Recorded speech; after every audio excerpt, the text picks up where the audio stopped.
बघा जवळ जातो मॅग्नेटिक लाईन्स वाढत वाढत वाढत वाढत वाढत चालल्या, दूर गेलो तर कमी कमी कमी, पुन्हा वाढत वाढत वाढत कमी कमी कमी वाढल्या.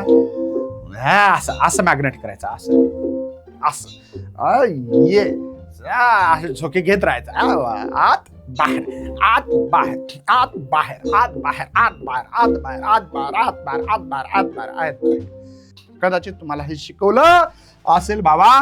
चला ताई बाई अक्का विचार करा पक्का आणि फिजिक्स वर मारा शिक्का.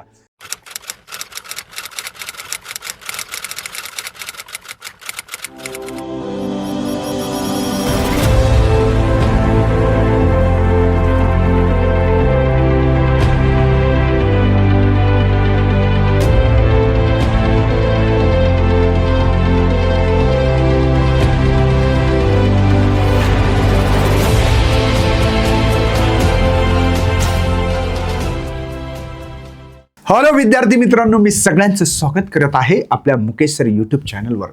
विद्यार्थी मित्रांनो, हा 12वा चॅप्टर आहे फिजिक्सचा आणि 12च्या 12 चॅप्टर आपण संपवलेले आहेत खूप नीट नेटके मराठीत एकदम आपल्या बोलीभाषेमध्ये.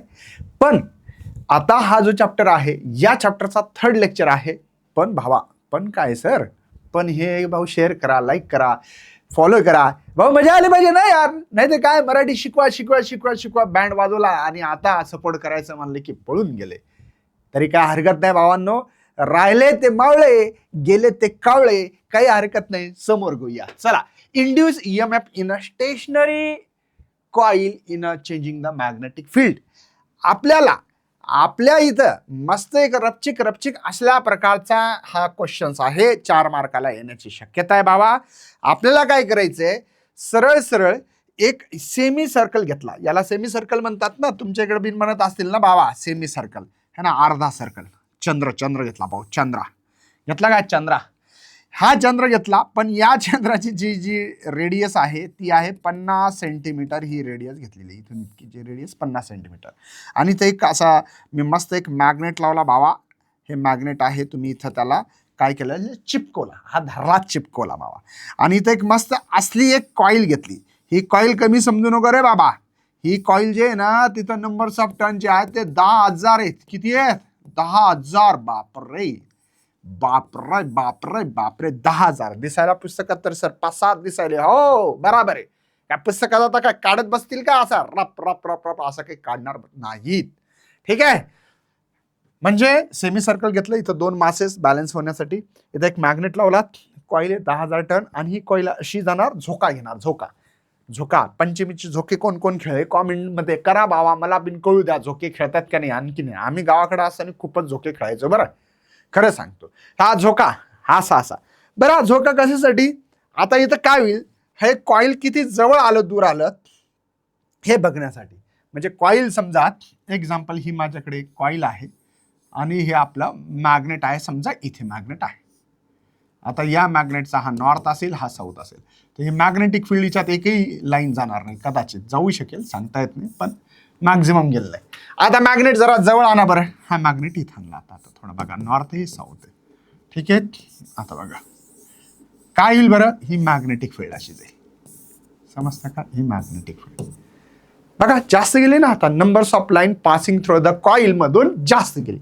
आणखीन मॅग्नेट जवळ आला तर सर, जवळ आला तर आणखीन बघू, आणखीन किती जवळ घेऊ, इथे घेऊ का, बस काय, हे नॉर्थ घेतलं, हा साऊथ घेतला. हे बघा मॅग्नेटिक फील्ड, समजलं, खूप जवळ गेले. आणि आणखीन मॅग्नेट जर आत गेला तर सर बापरे मॅक्झिममच होईल. आता तर सर बघा, हे पूर्णच्या पूर्ण लाईन, हे मॅग्नेट आत गेला. नंतर दूर गेला सर, तर दूर गेला म्हणजे मॅग्नेटिक फील्ड आता कमी होईल. बाहेर चाललो ना, आता हे नॉर्थ आहे साऊथ आहे, मॅग्नेटिक फील्ड कमी असेल याच्यात, अशा कमी लाईन असतील. आणखीन सर हे कॉईल आहे, मॅग्नेटिकडे जर गेला असं नॉर्थ, बघा किती कमी होतील. लक्षात येतं का, हे कॉईल एकदा मध्ये मॅग्नेट जवळ जाईल, अंदर जाईल, आतमध्ये जाईल आणि नंतर बाहेर येईल बा, है ना, आत बाहेर आत बाहेर आत बाहेर. तुम्हाला चांगली सवय असेल म्हणून आत बाहेर करायची.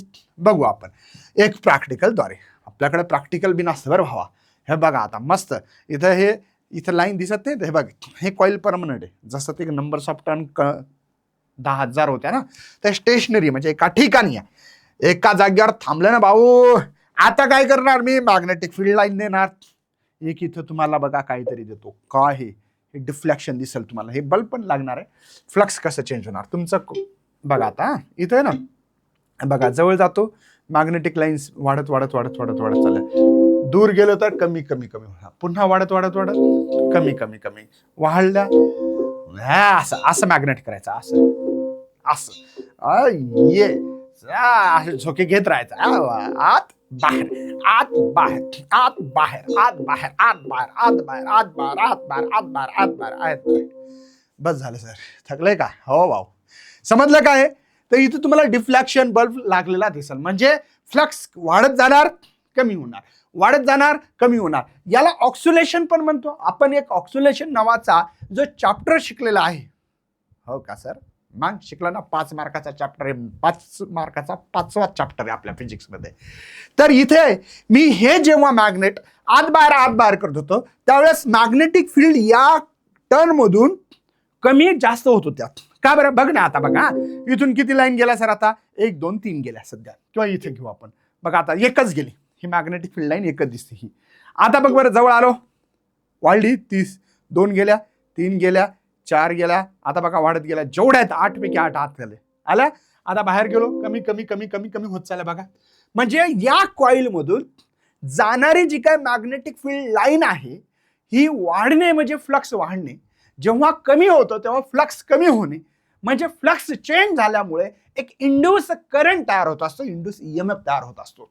कदाचित तुम्हाला हे शिकवलं असेल बाबा. चला ताई बाई अक्का विचार करा पक्का आणि फिजिक्सवर मारा शिक्का. मग तुम्हाला एक लक्षात आलं असेल की इथं जेव्हाही मॅग्नेट मी झोका घेणार पुन्हा वापस येणार, पुन्हा झोका घेणार पुन्हा वापस येणार, पुन्हा झोका घेणार पुन्हा वापस येणार, अंदर बाहेर अंदर बाहेर अंदर बाहेर चालू आहे भाऊ. मग इथं मी याचा एक सर्किट डायग्राम असते, हे प्रॅक्टिकली आहे आणि एक सर्किट डायग्राम डिझाईन करावं लागतं. तसं केलं मी, याला RD म्हणत असतो, याला इंडक्टर रेजिस्टन्स डायोड. की क्लोज केली, तुमच्या इकडे जेव्हा तो आत जाणार तर तुम्हाला माहित असेल की हा डायोड युनिडायरेक्शनल करंट फ्लो करतो.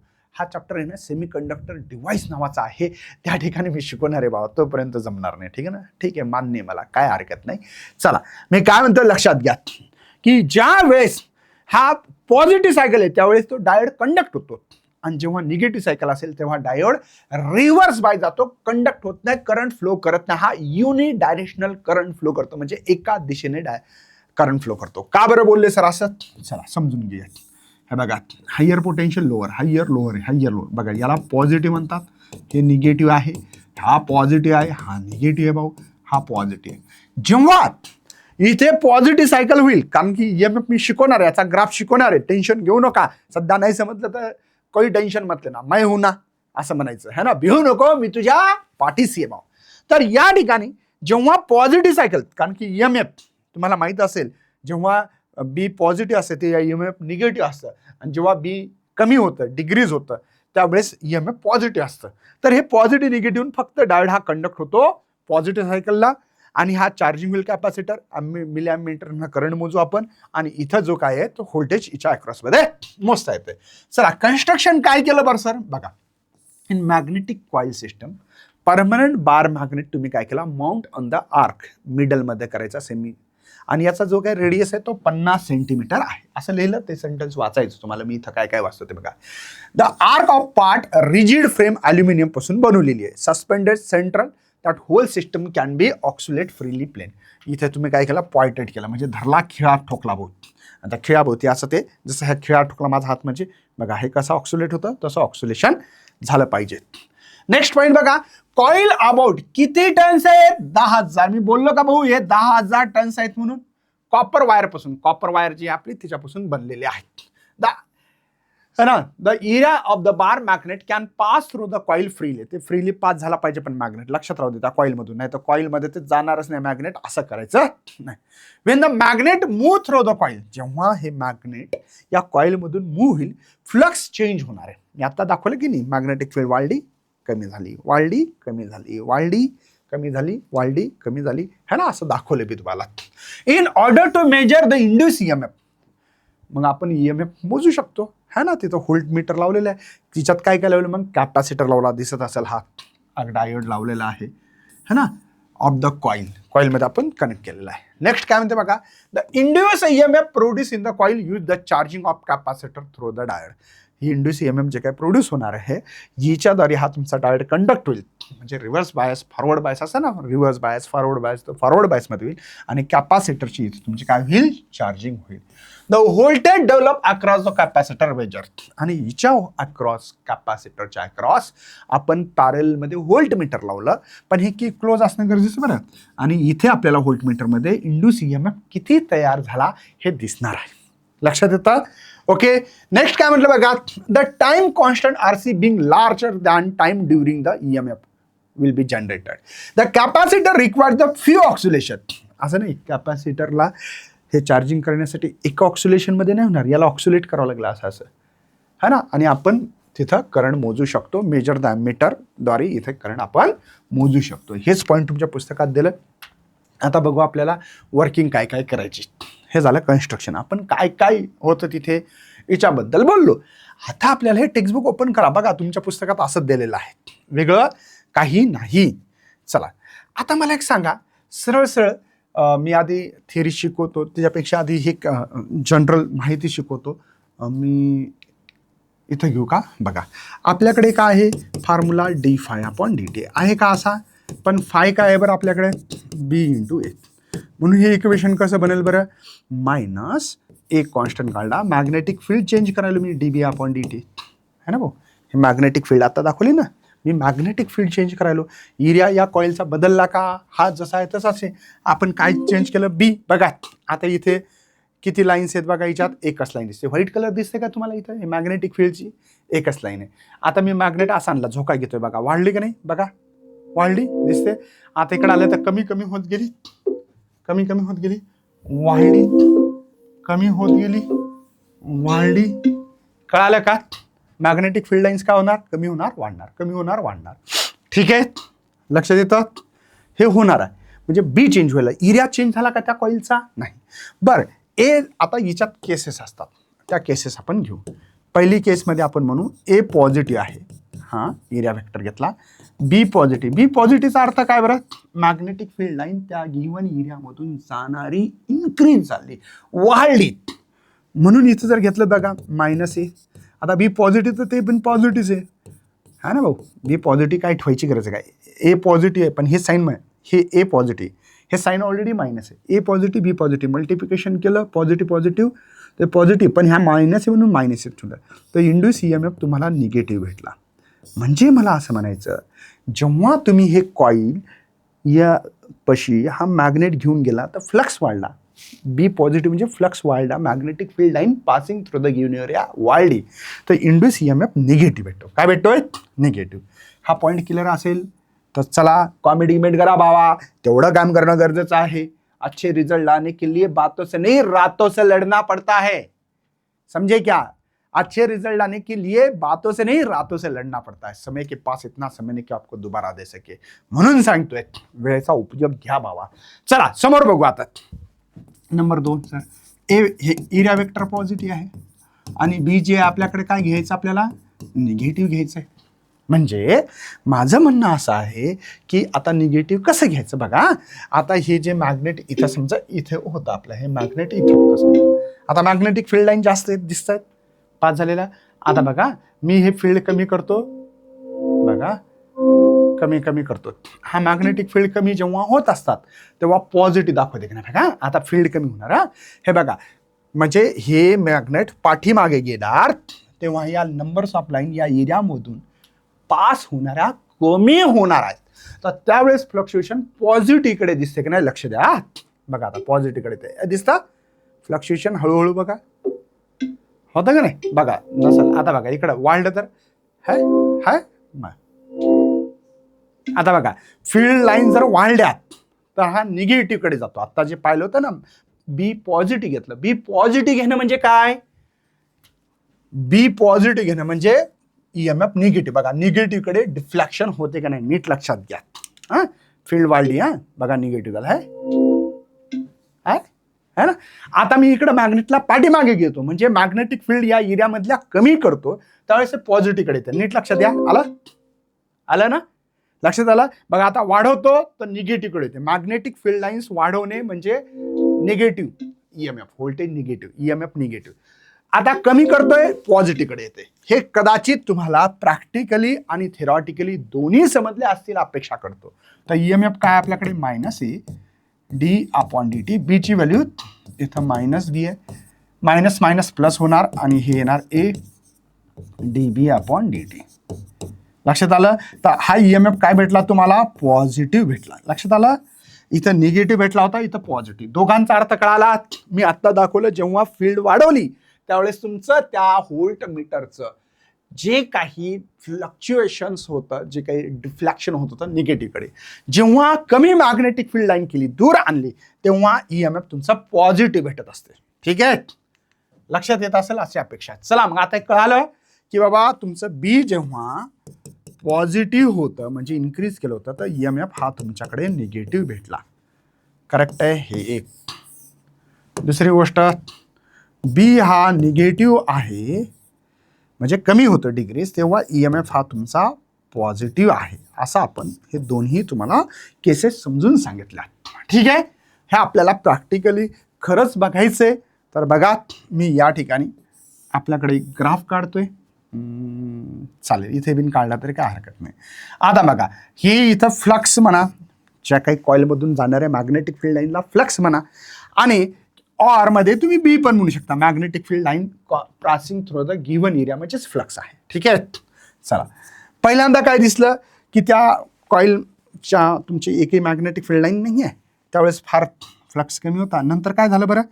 जसं जसं तुमच्या मॅग्नेट टुवर्ड द कॉइल नेला, जवळ नेला, त्यावेळेस काय घडलं भाऊ? तिथं मस्त लगे असा इंड्यूस ईएमएफ कसा असा खटकन देखो बघा, तिथं व्होल्ट मीटरचा असा काटा झाला निगेटिव्हकडे झाला होता, म्हणजे तुमचे फ्लक्स वाढला होता. इथं फ्लक्स वाढला. नंतर त्या कॉइल 10,000 टन्स आहेत. हे टन्स कमी नाही आहेत असे तुम्हाला पुस्तकात दिसत असतील 5-6, तसं नाही आहे, खूप मोठे. आता सध्या हा आपला मॅग्नेट या कॉइलमध्ये आहे. तर कॉइलमध्ये असताना आपल्याकडे हे तुम्हाला कॉन्स्टंट दिसला असेल बघा, आहे कॉन्स्टंट. CD पार्ट जो दिसतो पुस्तकात तो कॉन्स्टंट आहे. का बरं? कारण की मॅग्नेट इनसाइड द कॉइल आहे. आणि नंतर काय केलं? लक्षात येतं? ही कंडिशन दिसत असेल, किंवा तर असं वरून झालं की माझ्याच्यानं खालून करू आपण. ठीक आहे? ओके, कळतं तुम्हाला हे? तर या ठिकाणी हे ए आहे, हे बी आहे, म्हणजे मॅग्नेट कॉइलपासून दूर आहे. बी पासून सी पर्यंत हे मॅग्नेट कॉइलच्या जवळजवळ जात होतं, फ्लक्स वाढत होता. ठीक आहे? सी ते डी त्या कॉइलमध्ये माझं मॅग्नेट आहे, आणि डीचे ई जे दिसतात हे मॅग्नेट आता दूर गेलं कॉइलच्या, म्हणजे मॅग्नेटिक फील्ड कमी झाला, फ्लक्स कमी झाला, आणि ई ते एफ म्हणजे बाहेर आहे. लक्षात येतं? हे बी और सी हे टुवर्ड द मॅग्नेटकडे, सॉरी कॉइल मॅग्नेटकडे येतं, टुवर्ड द कॉइल येत होतं. सी ते डी इनसाइड द कॉइल, आतमध्ये कॉइलच्या, आणि डी टू ई जे आहेत हे आउटसाइड द कॉइलमध्ये होतं. ठीक आहे? चला, ओके, चला बघू आता आपल्याला काय करायचंय. तर हा टाइम जो होता रिच होता ना, म्हणजे आतमध्ये जातो, हा बाहेर जाण्याचा टाइम T2. ठीक आहे? आता नीट लक्षात द्या. समोर बघा, जेव्हा आपण फ्लक्स पॉझिटिव्ह, बी पॉझिटिव्ह ना, वर म्हणजे पॉझिटिव्ह जास्त वाढणे, तेव्हा ईएमएफ निगेटिव्ह आहे. तर हा पॉझिटिव्हसाठी ई नॉट पीक व्हॅल्यू हा 0 आहे, मायनस ई नॉट आहे. तर आपला ग्राफ कुठे येईल बरं? निगेटिव्हकडे. कळालं का? आपला ग्राफ कुठं आला? हा निगेटिव्हकडे आला. कळालं का? निगेटिव्हकडे आला. जेव्हा मॅग्नेटिक फील्ड कमी झाली, बघा मॅग्नेटिक फील्ड कमी होणे, खाली येणे म्हणजे कमी होणे, कमी झालं तर पॉझिटिव्ह म्हणजे इथे. ठीक आहे? लक्षात येतं? बघा इथे पॉझिटिव्ह तुम्हाला दिसेल आणि इथे निगेटिव्ह. ठीक आहे? पॉझिटिव्ह आणि निगेटिव्ह. ओके, लक्षात येतं?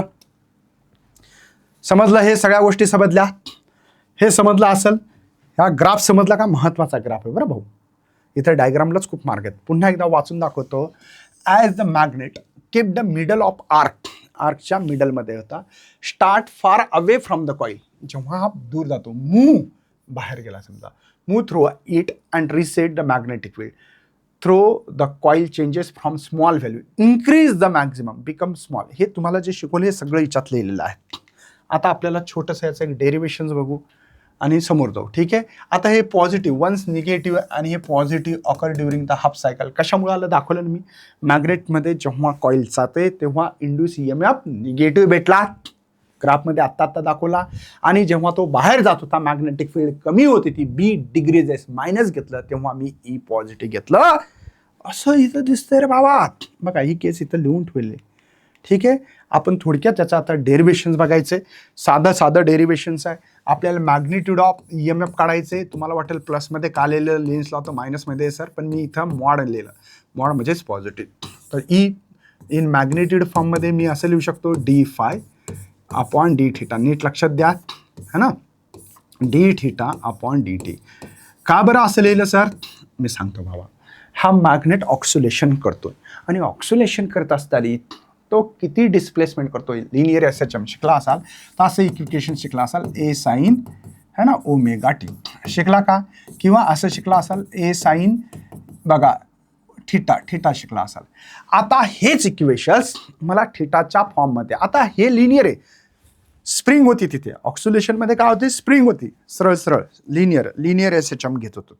आता आपल्याला अँग्युलर SHM कारण की हा असा करतोय रोटेट करतोय म्हणून एक्सच्या जागी थीटा, एच्या जागी मॅक्झिमम अँप्लिट्यूड, इथे साइन है ना. ओमेगाची व्हॅल्यू सगळ्यांना माहीत असेल 2πn राहायची तर इथं 2πn ला न्यू लिहू शकतो आणि टीला टी. कळालं का. ही ओमेगाची व्हॅल्यू पुटअप केली 2π नी. हे कळालं. हे इक्वेशन लिनियर SHM ऑक्सिलेशन करत असताना डिस्प्लेसमेंटचं इक्वेशन आहे. हा पण ऑक्सिलेट करतो तर किती डिस्प्लेसमेंट करत असेल त्याच्यासाठी आपण डी थिटा मुद्दामून घेतला. ठीक आहे. तर आपल्याला थिटाची व्हॅल्यू सांगायची आहे.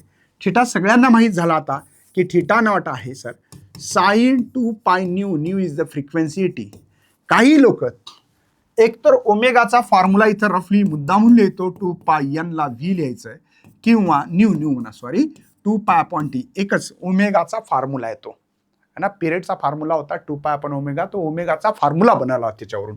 तर यालाच आपण असं पण लिहू शकतो theta naught sine 2π capital t small t. अपेक्षा व्यक्त करतोय समजला असेल.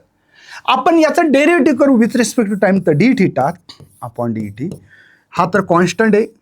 साईनचा डेरिव्हेटिव्ह बनेल म्हणून d upon d t sine 2π capital t small t. किती लोकांना डेरिव्हेटिव्ह येतं त्याचं कॉमेंट करा. नसेल तर लक्षात घ्या साईनचा कॉस डेरिव्हेटिव्ह होत असतो. साईनचा कॉसचा मायनस साईन होतो. माहीत पाहिजे. नसेल माहीत तर मी सांगतो तर भरोसा ठेवा. बघा थीटा नॉट इथं cos 2π upon capital t small t ब्रॅकेटमध्ये लिहितो 2π अपॉन टी. सर हे का पुन्हा लिहिले विथ रिस्पेक्ट टू टाइम सोबत जी टर्म असेल त्याला मल्टिप्लाय करतो. मॅथमॅटिक्समध्ये शिकत नसाल तर डायरेक्ट असं लक्षात ठेवावं लागेल है ना. बघा काय केलं कळालं. Theta naught cos 2π capital t small t 2π upon t. बघा d theta upon d t. ठीक आहे भाऊ. इथं थीटा नॉट. ठीक आहे. मला वाटतं की सर या 2π ला इकडे आणून घेऊ आपण. बघा इथं येईल 2π थीटा नॉट अपॉन टी. इथं cos 2π small t divide by capital t. हे आपल्याला भेटलं d theta upon d t भेटलं. ठीक आहे. D theta upon d t. पण जर तुम्हाला मॅक्झिमम पाहिजे असेल व्हॅल्यू मॅक्झिमम EMF काढायचं जसं आपण काढलं ना BLV आठवतंय का.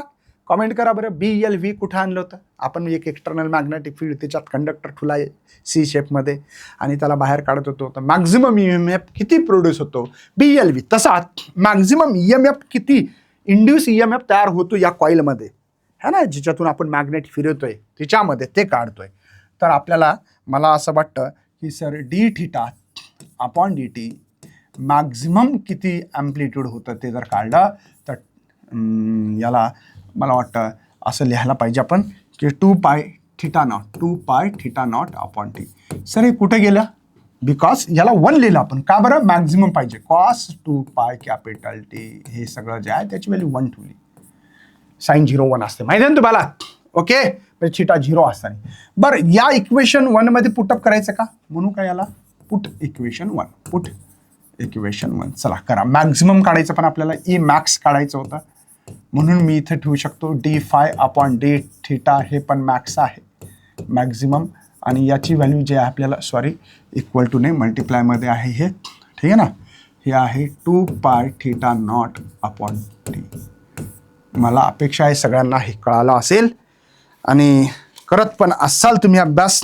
मॅक्झिमम आपल्याला काढण्यासाठी अप्रॉक्सिमेटली एवढा मॅक्झिमम EMF आपल्याला या ऑक्सिलेशन जे काही करतोय आपण कोणाचं, मॅग्नेटचं, कुठं, कॉईलमध्ये, तर फ्लक्स चेंज झाल्यामुळे मॅक्झिमम EMF भेटलेला आहे.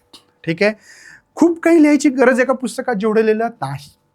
लक्षात घ्या, हा क्वेश्चन 4 मार्काला जरी आला तर तुम्हाला डायग्राम आहे, डायग्राम तुम्हाला इथं 3 डायग्राम आहेत टोटल, तसं तर 4 येतात है ना. फ्लक्सची पण आहे, म्हणजे एक कॉईल सर्किट डायग्राम 2, एक तुम्हाला फ्लक्सची बीची आणि एक EMFची, अशा 4 डायग्राम आहेत.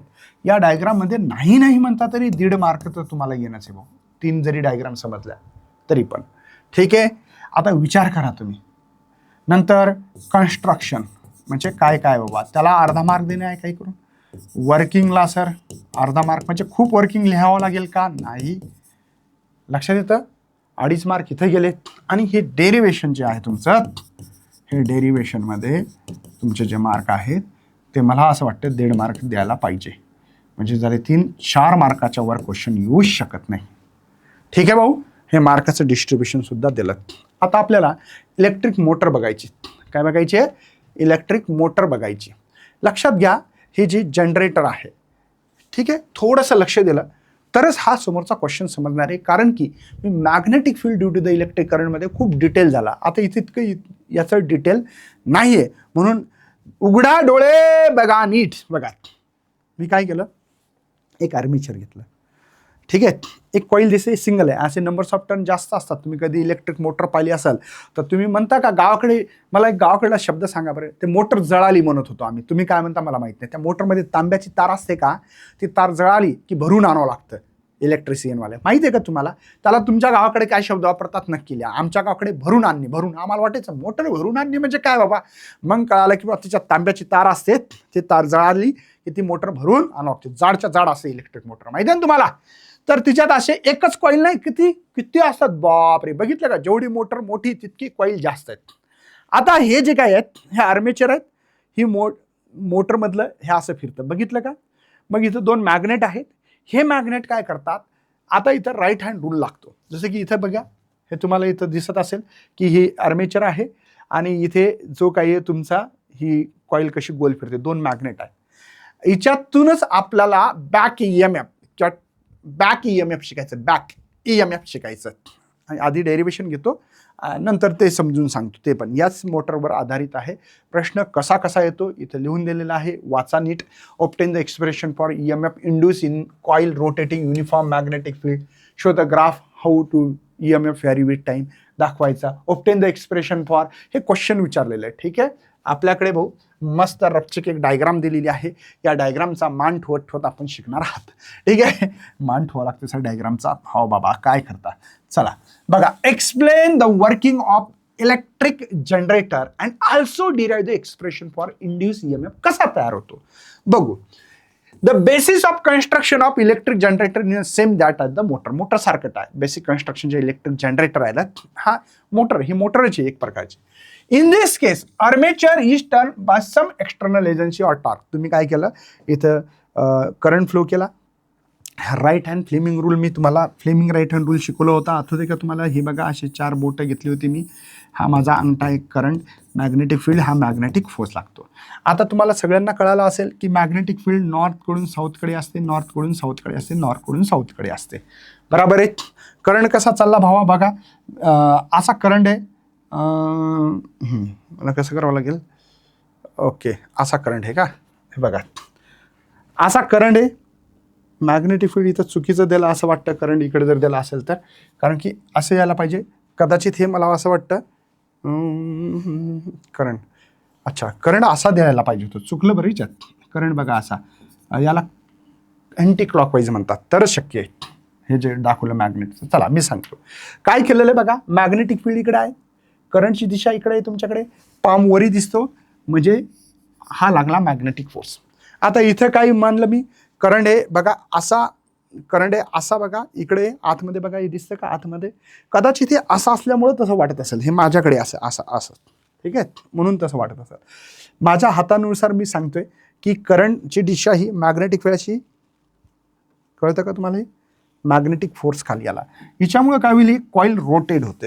हे कॉईल रोटेट झालं की फ्लक्स चेंज होणार.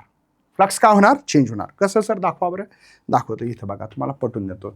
आता मला एक सांगा, हे जेव्हा असं असेल त्यावेळेस काय होईल बरं, एकही लाईन पास होणार नाही या कॉईलमधून. पण जेव्हा अशी अशी अशी कॉईल होईल तसे मॅग्नेटिक फील्ड जास्त जास्त वाढेल. जसं की माझ्याकडे एक लॉक टेबल आहे, या लॉक टेबलद्वारे तुम्हाला समजून सांगण्याचा प्रयत्न करतो, ठीक आहे, समजेल तुम्हाला. पण आता मला सांगा, हे कॉईल असं आहे, हे जे दिसतं ना तुम्हाला कॉईल, रेक्टँगल कॉईल, हे असं आहे, मॅग्नेटिक फील्ड वरून पास व्हायली, एक तरी लाईन चालली का बरं आतून, एक पण लाईन चालली नाही. पण जेव्हा मी हे असं करतोय तर ही लाईन सगळी सगळी पास झाली, म्हणजे फ्लक्स चेंज झाला. पुन्हा असं होईल, फ्लक्स कमी कमी कमी कमी शून्य. पुन्हा हा कॉईल असा करेल, थोडीशी लाईन पास होतील, काही लाईन पास होतील, थोडं तिरकस केलं ना मी, आणखी ना पास झाल्या मॅक्झिमम, पुन्हा कमी, म्हणजे फ्लक्स चेंज होतो. तर हिच्यात एक इंड्यूस ईएमएफ तयार होतो आणि या करंटला अपोज करतो, त्यालाच बॅक ईएमएफ असं म्हणतात. त्यालाच काय म्हणतात, बॅक ईएमएफ. सध्या आपला बॅक ईएमएफ नाही, पण फ्लक्स कसा चेंज होतो हे आपण शिकत आहे, ठीक आहे. हे लक्षात आलं. हे राईट हँड रूल वापरला. इथं दिलेले बघा काय म्हणलेलं आहे, as the conductor wire cut across the magnetic lines of force. Cut केला त्याने लाईन, हे बघा असा होता तर असा झाला, कट केला. काय म्हटलं, इंड्यूस ईएमएफ BLV आपण पाहिलं, produce across the terminal of commutator. ह्या कम्युनिकेटर जो काही दिसतो तुम्हाला त्या ठिकाणी तुमचा इंड्यूस ईएमएफ जनरेट झालेला दिसत. The induce EMF is found to proportional to the speed of rotation of armature. ह्या आर्मेचरचं स्पीड किती आहे, असं बघा, मोटर, इलेक्ट्रिक मोटर कधी जळली आहे, मग नंतर लावली, नंतर बघा तिचं आर्मेचर असं गोल गोल गोल गोल फिरते, आणि गोल फिरल्यामुळे म्हणजे अँग्युलर व्हेलॉसिटी आली, आणि इथे त्यामुळे एक अँग्युलर व्हेलॉसिटीचा फॉर्म्युला असतो, rate of change of displacement with respect to time. तुम्ही पहिला रोटेशन डायनॅमिक्स नावाचा dθ/dt फॉर्म्युला लिहिला, तोच इथं लिहिला. मग थिटा किती झाला बरं, ओमेगा टी. तुम्ही काय चेंज केलं सर, फ्लक्स B × A केलं, माहिती आहे तुम्हाला, B × A केलंय. मग B × A म्हणजे BA हा कॉस थिटा झाला. हा स्केलर क्वांटिटी म्हणून डॉट प्रॉडक्ट घेतला होता, हे तुमच्या लक्षात आलं असेल. Let's consider the work. बघा इथं काय केलं, वन कंडक्टर ऑफ आर्मेचर. इथं तुम्ही वर्क करणार आहे, इथं 1 बाय 1.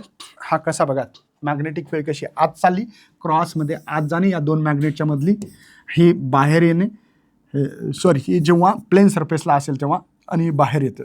म्हणजे हा जो मी तुम्हाला आत्ता दाखवला लॉक टेबल फिरवताना, जेव्हा हा असा फिरेल तिच्या आतमध्ये चालली, नंतर असं जर केलं तर बाहेर येताना तुम्हाला मॅग्नेटिक फील्ड दिसेल, पुन्हा आत जाईल, पुन्हा मॅग्नेटिक फील्ड आत येईल. हेच इथं दिलेलं आहे बघा. Let's consider the working of one conductor of armature. Position बघा, conductor is moving upward across the lines of force induce maximum EMF. जेव्हा हा असा कॉईल होता, तुम्हाला वाटलं असं दाखवू का, म्हणजे कळेल तुम्हाला, फिरत असताना दाखवलं तर आणखी म्हणजे बघा, हे बघा किंवा हे बघा, बघा हे असं येतं तेव्हा फ्लक्स वाढला, इंड्यूस ईएमएफ वाढेल, बघा नाही, हे बघा इथं काहीच नव्हती, आता बघा इकडं आला, इकडे गेला, किंवा इथं बघा फ्लक्स वाढत वाढत वाढत वाढत वाढत चालला. हेच तर इथं समजून सांगण्याचा प्रयत्न केलेला आहे. बघा हेच मी काय म्हणलं, पोझिशन बघा, conductor moving upward across the lines of force, maximum EMF produce होईल तिथे, ठीक आहे. नेक्स्ट बघा, when the armature reaches the position, reaches पोझिशनला पोहोचल्यावर का, conducting is moving parallel to the field and there is the induce EMF 0. आता कधी कधी काय होईल, ही मॅग्नेटिक फील्ड आहे अशीच यायली ना, आता पॅरल झालं. मला सांगा फ्लक्स पास व्हायला का या एरियामधून, नाही, कारण की वरून हे लाईट यायले का नाही, ही लाईट अशी सरळ पास व्हायला लागली. आता सरळ पास व्हायली तर हिच्यातून फ्लक्स वाढेल का, नाही. फ्लक्स कधी वाढेल, आता लाईट समजा मॅग्नेटिक फील्ड खाली येते असं समजा. आता इथून एक पण लाईन पास होईना ना हिच्या क्रॉस एरियामधून, नाही, ही पास व्हायली का नाही, ही सरळ पास व्हायली अशी, त्याच्यामुळे काही प्रॉब्लेम नाही. पण जेव्हा मी बघा आता थोडंसं तिरकस करतो, मॅग्नेटिक फील्ड थोडी तुमच्या लक्षात येतं, हिच्यातून पास व्हायली, आणखीन वाढत वाढत वाढत वाढत मॅक्झिमम ईएमएफ होईल. आता मॅग्नेटिक फील्ड लाईन पूर्ण पास व्हायली, लाईट म्हणजे मॅग्नेटिक फील्ड, हा जो प्रकाश आहे तो पास व्हायली. बघा इथं खाली अंधार दिसत असेल तुम्हाला, कळायलं तुम्हाला, तेच तर सांगितलं. जेव्हा ती कंडक्टर मुव्हिंग पॅरलल जेव्हा होत असेल फील्डच्या, तेव्हा no induce EMF. Induce EMF maximum कधी असतो, तर जेव्हा तुम्ही हा असं कंडक्टरला ह्या अजूनचा जो काही असा आहे परपेंडिक्युलर, तेव्हा सगळी लाईन पास होत असेल. पोझिशन 3 बघा, 3 ही पोझिशन बघा, ही एक पोझिशन आहे, ही एक आहे, आता तिसरी पोझिशन बघा. Same conductor move down across the lines of force and induce EMF of current directly opposite to the case 1. पहिल्या केसपेक्षा आता ही बघा, पहिल्यांदा अशी होती, आता पास झाली, आता अशी झाली, पुन्हा अशी होत असेल, अपोजिट होत असेल बघा. आता याच्यातून तुमचे इकडनं इकडे पास होत होते, आता इकडून इकडे पास होते है ना, अपोजिटमध्ये होते. ठीक आहे, तर ग्राफ प्लॉट करायचा आपल्याला, ते बघू. आता आधी आपलं थोडंसं डेरिवेशन्स पार्ट बघू, जे की मी तुम्हाला पुन्हा एकदा सांगणार आहे. मी पहिल्यांदा डेरिवेशन्समध्ये सगळ्यात आधी काय लिहून दिलं, तर थिटा लिहून दिला होता. नाही, आधी ओमेगापासून सुरुवात करू आपण. ठीक आहे, ओमेगा म्हणजे काय, तर थिटा अपॉन टी. तर थिटा म्हणजे काय, ओमेगा टी. कळालं का भाऊ? हे इथे तुमच्याकडे फ्लक्स काढायचा आहे, तर फॉर्म्युला आहे बी डॉट ए ओव्हरलॅपिंग नको आहे ना सर, बघा बी डॉट ए, आणि इथे flux is equal to BA cos theta. Theta म्हणजेच ओमेगा टी आहे, सगळ्यांना माहिती आहे. थिटा म्हणजेच ओमेगा टी, पण तुम्ही लिहू शकता बघा BA कॉस ओमेगा टी. मला वाटतं EMF जे आहे, नंबर्स ऑफ टर्न लिहायचं असेल तर d∅/dt लिहू शकता है ना. लेन्सला d∅/dt. n का, नंबर्स ऑफ टर्न. तिथं कॉईलमध्ये तुम्ही मोटर जळालेली बघितली असेल तर कॉमेंट करा, मला बिन कळू द्या, भाऊ लोकांना माहीत आहे का नाही बाबा. ठीक आहे ना, नंबर्स ऑफ टर्न एक नसतो, जास्त असतात म्हणून n लिहिलं. हां, तर E -n d/dt. इथे तुमच्याकडे आहे sir BA cos omega T. याचा डेरिव्हेटिव्ह करायचा, मायनस बघा -n BA. कॉसचा डेरिव्हेटिव्ह असतो मायनस साईन है ना, आणि विथ रिस्पेक्ट टू सोबत ओमेगा मल्टिप्लाय. हे कळालं का बाबा? बघा n AB हे कॉन्स्टंट आहे, साईनचा कॉसचा डेरिव्हेटिव्ह मायनस साईन आहे, हा ओमेगा विथ रिस्पेक्ट टू सोबत जे टर्म असते टाईम सोबत त्याला मल्टिप्लाय घेतात, मायनस मायनस प्लस होईल सर. NBA हा मायनस प्लस झाला, ओमेगा साईन ओमेगा टी. समजला असेल हा EMF. जर तुम्हाला मॅक्झिमम EMF काढायचा असेल तर काय घ्यावं लागेल, साईन ओमेगा टीची व्हॅल्यू +-1 घ्यावं लागेल है ना, मॅक्झिमम व्हॅल्यू. ठीक आहे, आता बघा E इज इक्वल टू, इथं बाकी राहील NBA ओमेगा. हा मॅक्झिमम EMF झाला बेटा, हिच्यापेक्षा मॅक्झिमम EMF भेटू शकणार नाही, त्याला आपण पीक व्हॅल्यू ऑफ EMF म्हणतात. म्हणजे या ग्राफमध्ये जर तुम्ही पाहिलं तर ही मायनस पीक व्हॅल्यू आहे बेटा, मायनस, आणि ही जी व्हॅल्यू आहे ही झाला, हे झाला, हे व्हॅल्यू आहेत नाही, ह्या प्लस आहेत, हिच्यापेक्षा मॅक्झिमम नाही. म्हणजे या सिच्युएशनला आपण E is equal to E0 sine omega T लिहा. तुमच्या पुस्तकात जर 2π न्यू लिहिलं असेल तर तसं लिहा. E is equal to E0, एकच अर्थ आहे, ओमेगाची व्हॅल्यू 2π न्यू टी पण टाकू शकता. हा मॅक्झिमम EMF आपल्याला AC सर्किटमध्ये यूज करायचा. कोण्या सर्किटमध्ये? AC circuit. कोणता चॅप्टर? 13वा, हा 12वा चॅप्टर, हिच्या नंतरचा याचा भाऊ असणार आहे. त्यावेळेस आपल्याला माहीत पाहिजे की बँड बाजा वाजवायचं काम न पडलं पाहिजे. चला बरं, काय लिहिलं आता आपल्याला विचारून ग्राफ काढायचा. तुम्हाला माहिती नसेल तर सांगतो बाबा, एक साईन ग्राफ असतो साईनचा, आणि काही कॉसचे ग्राफ आहेत है ना. आता जर समजा कुठे लिहू, चला मी समोरच्या पेजवर जाऊन लिहिण्याचा प्रयत्न करतो, बघा तुम्हाला दाखवतो. जर पॉझिटिव्ह साईनचा ग्राफ काढायचा असेल तर तुम्हाला माहीत असलं पाहिजे, मॅथमॅटिक्सची मुलं आहेत तुम्ही, ह्या ग्राफ आहे, नसेल तर माहीत राहू द्या. पॉझिटिव्ह कारण की वरून आला. सर निगेटिव्ह साईन जर काढायचा असेल तर हा शून्यापासून का बरं चालू करताय सर, ह्या शून्यपासून का चालू, साईन 0 असते, साईन 0 निगेटिव्ह आहे तर खालून काढायचा ग्राफ, बस खतम, पण शून्यापासूनच काढायचा. आता कॉस प्लस कॉसचा जो ग्राफ असतो तो वरूनच का, कॉस 0-1 असते माहिती आहे, मायनस किंवा प्लस. आता बघा मायनस कॉसचा काढायचा असतं तर तुम्ही खालून काढला असा. हे ग्राफ लक्षात राहू द्या, हे माहीत पाहिजे ग्राफ कुठून आले, कसे आले है ना. आता मी काही इथं जाणार नाही, पण चला बघा, the graph plotted between the current flowing the lamp as function of the time sinusoidally vary the current in showing the figure. आपण पाहिलेलं आहे, when the coil is start angular velocity omega, angle between कशामध्ये angle आहे कळतं ना तुम्हाला, की बी मध्ये आणि इरियाप मध्ये आहे, बी आणि ए. तुम्ही पाहिलं असाल ना, तिथं काय झालं होतं, ते कॉईल असं रोटेट झालं, मॅग्नेटिक फील्ड आणि तो एरिया ऑफ द कॉईल त्याच्यामधला अँगल आहे. आपण पाहिलं ना आता ते जे कॉईल आहे आता अशी केली तर मॅग्नेटिक फील्ड पास झाली परपेंडिक्युलर, अशी केली तर 0 झाली, पॅरलल आहे ना, अशी केली तर पुन्हा माहिती आहे ना 270, असं करत करत 360 असं तुम्ही रोटेट करू शकता. तर तेच सांगितलेलं आहे की व्हेन द कॉईल जेव्हा रोटेट होते कॉन्स्टंट अँग्युलर व्हेलॉसिटीने असे रोटेट होते तेव्हा अँगल बिटवीन हा बी आणि ए मध्ये, कुठं दाखवला बी बघा इथे बी ए है ना आहे कॉईल, आणि थिटाची व्हॅल्यू ओमेगा टी आपण घेतलेली आहे. जेव्हा थिटा 0 आहे म्हणजे सुरुवात केली, हा पागा का कॉईल अशी आहे आणि टाइम इज 0 आहे ना, the effective area of the coil change the rotation magnetic field flux phi B time return तुम्ही लिहिलेलं आहे ते, ठीक आहे. आता बघा प्लस व्हॅल्यू मायनस व्हॅल्यू कधी भेटते माहिती आपल्याला, value of sine omega t vary between the plus A minus A. हां मला वाटतं तुम्हाला सगळ्यांना माहितच आहे, साइन 0 साइन 91 माहिती आहे, साइन 91 साइन 180 0 साइन 270 ची व्हॅल्यू असेल 270 ची. Polarity of EMF change with time the है ना एक्स्ट्रीम व्हॅल्यू, थिटा जेव्हा 90 असेल तेव्हा +1, थिटा 270 असेल तेव्हा -1 as the change of flux generate this point. तुम्हाला फ्लक्स सगळ्यात जास्त मी एकदा डायग्रामद्वारे पुन्हा एकदा दाखवतो, जर काही लोकांना जर पटत नसेल तर बाबा बघा इथं त्यांचं म्हणणं आहे, हे कॉईल दिसते तुम्हाला, तर एक तर सगळ्यात जास्त 90ला म्हणजे बघा ही इथे आहे तर इथं बघा सगळ्यात जास्त फ्लक्स आहे, बघा सगळ्या लाईन पास होतील, हा रेड कलर आहे बघा, हा नॉर्थ आहे हा साऊथ आहे. कशामुळे तुम्हाला नॉर्थ कळाला सर, कशामुळे साऊथ कळालं का, नॉर्थपासून मॅग्नेटिक फील्ड निघते आणि साऊथकडे एंड होते. आता कॉईलमध्ये बघा इथं 0 होतं, की मॅग्नेटिक फ्लक्स पास झाला नाही, इथं झाला मॅक्झिमम व्हॅल्यू भेटेल तुम्हाला, इथं झाला तरी 0, जेव्हा इथे येईल तेव्हा पण येईल, म्हणजे एक तर 90 किंवा 270ला व्हॅल्यू -1 अशी भेटणार आहे. हेच तुम्हाला इथं सांगितलेलं आहे, ठीक आहे.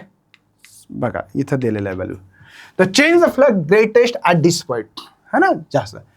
For the purpose of changing storage battery necessary generate the steady और direct current reversing action of community use to the generate the पल्सन. तुम्हाला माहिती आहे, आता मी काही इतकं वाचून दाखवणार नाही लाईन टू लाईन, हे सगळं जे काही समजून सांगितलं त्याच्यामध्ये आहे. आता बॅक EMF आपल्याला बघायचं. आता खरं पाहिलं तर बॅक EMF किंवा बॅक टॉर्क जो आहे ना, हा त्याचाच पार्ट आहे, तोच पार्ट आहे. आता मला एक सांगा, सरळ सरळ बघा, हे आर्मेचर आहे, हे 2 मॅग्नेट आहे, नॉर्थ आणि साऊथ पोल आहे, इथं बॅटरी लावली, मी इथं करंट फ्लो केला. आता करंट फ्लो केल्यामुळे काय होईल, करंट फ्लो झाला या कंडक्टरमधून, मॅग्नेटिक फील्ड इकडं आहे, इथं राईट हँड रूल आपण लावू शकतो, जो की मी नेहमी काढून देत असतो माझा मस्तपैकी. हे हा छोटे बघा, हा करंट आहे, मॅग्नेटिक फील्ड आहे, मॅग्नेटिक फोर्स लागेल. आता इथे करंट समजा आपण मानतोय की फॉर एक्झाम्पल हा करंट चालला, मॅग्नेटिक फील्ड अशी आहे, तर इथं तुमचं हे कॉईल खाली दबल्या जाईल मॅग्नेटिक फोर्स. आता इथे करंट बाहेर येईल, असा गेला समजतो ना, असा बाहेर आला तर करंट आहे ना, इथं काय घेतलं होतं आपण असं, आता इथं करंट बाहेर यायला, बाहेर मॅग्नेटिक फील्ड माझा पाम वरी आहे, तळहात वरी आहे, याच्यावर असं लागेल आणि त्यामुळे हे कॉईल असं रोटेट होणार आहे. आता कॉईल रोटेट झालं तर काय होईल बरं, मॅग्नेटिक फ्लक्स चेंज होणार आहे. मॅग्नेटिक फ्लक्स चेंज झाला तर इंड्यूस EMF, इंड्यूस करंट, आणि हा या करंटला, ज्या आर्मेचरमधला जो काही करंट आहे त्या करंटला अपोज होईल आणि म्हणून ती मोटर थोडीशी धीमे फिरायला लागेल, हळू फिरायला लागेल. आणि त्या करंट पण एक लक्षात घ्या, या आर्मेचरपेक्षा आपला इंड्यूस करंट जो असतो तो कमी असतो. कसा असतो, कमी असतो. कमी असल्यामुळं अपोज झाला म्हणून याला बॅक नाव दिलं, बॅक EMF आहे, पण कसा बॅक, हिच्या जे काही आर्मेचरमध्ये करंट होता त्या करंटच्या विरुद्ध दिशेला एक आपण म्हटलं ना लिन्स लॉ, जो हो रहा है इसको अपोज करो, जे होत आहे त्याला विरोध करणे, हे लिन्स लॉचं काम आहे. म्हणून याचं नाव बॅक EMF किंवा बॅक टॉर्क असं तुम्ही म्हणू शकता. मी पुन्हा एकदा या कॉईलमध्ये तुम्हाला समजून सांगण्याचा प्रयत्न करतोय. बघा ही मोटर फिरते, दिसते तुम्हाला, या आर्मेचरमध्ये करंट असेल किंवा इथून करंट असेल, हा आपण करंट दिला, ही कॉईल फिरली की काय झालं, फ्लक्स चेंज झाला, जो हो रहा है इसको अपोज, जे होते त्याला अपोज करण्याचं काम लिन्स लॉचं आहे. म्हणजे करंट जर समजा फॉर एक्झाम्पल याच्यात अँटी क्लॉकवाईज जात असेल तर इंड्यूस करंट हा क्लॉकवाईज तयार होतो. कोणसा होतो, क्लॉकवाईज तयार होतो है ना. फ्लक्स चेंज झाला तर इंड्यूस EMF, इंड्यूस करंट तयार होतो, त्यालाच आपण बॅक EMF असं म्हटलेलं आहे. बाबा काय म्हटलेलं आहे, बॅक EMF. हे जे दिसते हेडिंग इथेच आहे, तेच तुम्हाला इथं पाहायला भेटल, एक्सप्लेनेशन तेच आहे. असं बरं त्याच्यात कशातून आपण इंड्यूस करंट तयार करू शकतो. बघा, when the armature of DC motor rotated जर होत असेल, the current carrying the armature winding move through the magnetic field. So the EMF induce a EMF which induce armature winding DC motor is called the back EMF. त्याला आपण काय म्हणतो, back EMF. म्हणजे जे काही DC मध्ये तुमचा आर्मेचरमध्ये जो काही DC मोटर जे काही रोटेट होते आणि करंट कॅरिंग होते त्या आर्मेचरमध्ये वाइंडिंगमध्ये, ती वाइंडिंग जी आहे move through the magnetic field. जेव्हा मॅग्नेटिक फील्डमध्ये मूव्ह होतो त्यावेळेस तिथे एक इंड्यूस करंट तयार होतो. काय होतो, इंड्यूस करंट तयार होतो. बघा, इंड्यूस EMF किंवा इंड्यूस करंट तयार होतो आणि हा इंड्यूस करंट काय करतो, त्या आर्मेचर वाइंडिंगला, त्या मोटरला च्या अपोज करतो. त्यालाच आपण बॅक EMF असं म्हणतात. आता काउंटर इलेक्ट्रोमॅग्नेटिक फोर्स कशाला म्हणतात बघा. Electromagnetic force voltage oppose the change the current which induce it. तुम्ही जे काही आर्मेचरमध्ये करंट गेला, तो करंटमुळे काय झालं, त्या ठिकाणी फ्लेमिंग राईट हँड रूल लागला, ते कॉईल रोटेट झालं, रोटेट चेंज झाल्यामुळे फ्लक्स चेंज झाला, फ्लक्स चेंज झाल्यामुळे इंड्यूस करंट, इंड्यूस EMF तयार झाला होता. The concept of back EMF DC motor is based on the Lenz's law. मी आत्ताच म्हणलं हे लिन्स लॉवर चालतंय. Lenz's law, voltage generate the changing the magnetic flux according to the Faraday's law. Polarity induce voltage is such produce the current in field opposes change which produces. म्हणजे जे काही change होतो तो प्रोड्यूस इट होतो, तो अपोजिटमध्ये होतो. Law of conservation of energy होते. मी हे पार्ट शिकवलेला आहे तुम्हाला, कदाचित ही माहिती असेल तर टेक्स्टबुकमध्ये चांगला वाचा. आता इंड्यूस EMF, इंड्यूस करंट कुठे कुठे तयार होतात सगळं. पायझो इलेक्ट्रिक आहे, फोटोसेल आहे, suitable frequency incident on a given metal surface, त्यामुळे करंट तयार होतो. माहिती आहे काय, फोटो इलेक्ट्रिक इफेक्ट हे पुढचे ड्युअल नेचर ऑफ रेडिएशनमध्ये आपण फोटो इलेक्ट्रिक इफेक्ट शिकणार आहे. पायझो इलेक्ट्रिक आहे है ना, सोलार सेलवर कशी लाईट येते, करंट कसा इंड्यूस तयार होतो तयार, हे सगळं आपल्याला शिकायचं आहे हळूहळू. पण बॅक EMF म्हणजे काय असतं, या आर्मेचरमध्ये जे काही करंट फ्लो केला त्यामुळे कॉईल रोटेट जेव्हा होते तर फ्लक्स चेंज होते. फ्लक्स चेंज झाला तर त्या करंटला अपोज होतं. पण आर्मेचरचा करंट जास्त आहे इंड्यूस करंटपेक्षा, म्हणून त्या मोटरला धीमं केलं जातं, थोडंसं स्पीड कमी केली जाते त्या मोटरची. कळालं का, तुम्ही जर काढलं तर त्याची स्पीड वाढेल. बघा, ते मॅग्नेट जर काढले ना तर त्याची त्या मोटरची स्पीड वाढेल. तुम्ही करून बघू शकता. ठीक आहे, तर मी काही जास्त बोलणार नाही. मला वाटतं की भरपूर हे लेक्चर समजून घेतला असेल, चांगला अभ्यास करत असाल अशी अपेक्षा व्यक्त करतो आणि या खूप लांबलेल्या भाषणामध्ये इथं विराम देतो. जय हिंद, जय भारत, जय महाराष्ट्र. बाय बाय बच्चा, बाय बाय.